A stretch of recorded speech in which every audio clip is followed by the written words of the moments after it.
کون معلوم کرے رخت سخن کیسے ہوا، ہاتھ اٹھتا ہے نہ ہاتھوں سے قلم اٹھتا ہے۔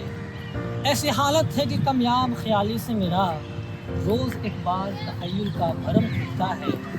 ہائے وہ زور بیاں شعلہ رواں شاعر جو بات کرتا تھا تو ایک نظم بیاں ہوتی تھی، وہ مضامین سناتا تھا زمانے بھر کو، شعر سننے کو محلے میں اذاں ہوتی تھی۔ ایک مصرع جسے یونان سے ہیلن نے دیا، ایک غزل مصر کے بازار سے لے آتا تھا، اور کوئی شعر لگاتا تھا در کعبہ پر، اور جبریل بھی آداب بجا لاتا تھا۔